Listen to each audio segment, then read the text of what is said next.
গলায় গলা মেলালেন Emiliano Martinez এবং রেনে হিগুয়েতা।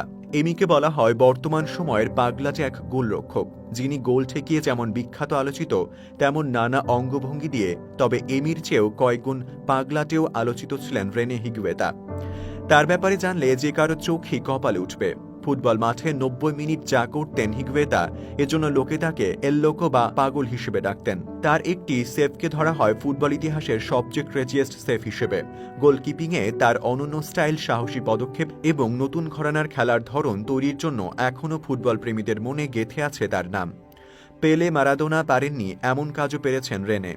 সবচেয়ে অবাক করা ব্যাপার, গোলরক্ষক হয়েও ৪১ বার প্রতিপক্ষের জালে বল পাঠিয়েছেন হিগুয়েতা। আমাদের আজকের আয়োজন ফুটবল মাঠের খ্যাপাটে এই নায়ককে ঘিরেই। চলুন জেনে নিই পাগলাটে এই গোলরক্ষকের বর্ণনাময় ক্যারিয়ারের আদ্যোপান্ত। ২৮ বছর পর কোপা আমেরিকার শিরোপা ঘরে তোলে আর্জেন্টিনা, আর ৩৬ বছর পরে ঘরে তোলে বিশ্বকাপ।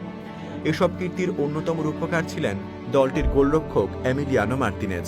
বর্তমান সময়ে অন্যতম সেরা গোলরক্ষক হিসেবে উঠে আসে তাঁর নাম। গ্লাভস হাতে দুর্দান্ত এমি মার্তিনেজ, একই সাথে নানা অঙ্গভঙ্গি ও মাঠের বাইরের কর্মকাণ্ড দিয়েও তিনি আলোচিত।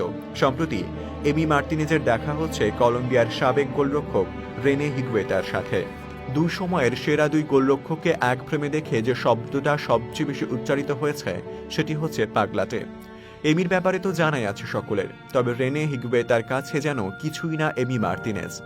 গোলরক্ষক হিগুয়েতা এমন সব কর্মকাণ্ড করতেন, তার নামই হয়ে গেছে পাগল। হিগুয়েতাকে তার সময়ে এল লোকা বা পাগল নামে বেশি চিনতেন সবাই।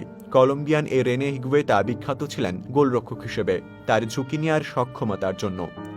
১৯৯০ সালে বিশ্বকাপে তার অসাধারণ পারফরম্যান্সের সুবাদে বিশ্বজুড়ে পরিচিতি বাড়ে। বিশ্বকাপে কলম্বিয়াকে শেষ ১৬তে তুলতে গুরুত্বপূর্ণ ভূমিকা রাখেন তিনি। লম্বা চুলের রেনে হিগুয়েতা যে সাহসিকতা দেখাতেন, তা সব গোলকিপার দেখাতে পারতেন না, প্রায় উপরে উঠে আসতেন। তাছাড়া ঝুঁকি নিয়ে বল ক্লিয়ার করা, কর্নার বা ফ্রিকিকে প্রতিপক্ষের ফুটবলারের শরীর স্পর্শ করার আগেই উড়ে যেতেন রেনে। সুইপার কিপারের আবির্ভাব হয়েছিল খ্যাপাটে এই গোলরক্ষকের হাত ধরেই। ফুটবলকে রীতিমতো ছেলে খেলা বানিয়ে ফেলেছিলেন রেনে।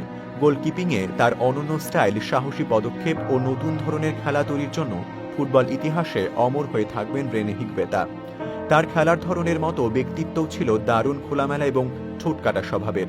তিনি মনে করেন ফুটবলের ক্ষেত্রে যে ধরন তিনি তৈরি করেছেন, তা এমনকি পেলে, মারাদোনা বা মেসিও পারেনি। একটা সময় সেটি হিগুয়েতার ধরন নামে স্বীকৃতি পেয়েছিল। গোলরক্ষকদের নতুন যুগের স্বপ্নসারথী হিসেবে তার নামটা থাকবে ওপরের দিকে। ১৯৯৫ সালে তার ফুটবল ক্যারিয়ারে অবিশ্বাস্য এক ঘটনা ঘটেছিল।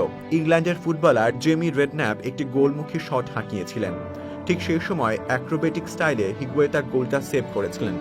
এই ম্যাচে তিনি নিজের শরীরটা সামনের দিকে ছাড়িয়ে দিয়ে পিছন থেকে হাওয়ায় ভেসে গোলটা বাঁচিয়েছিলেন।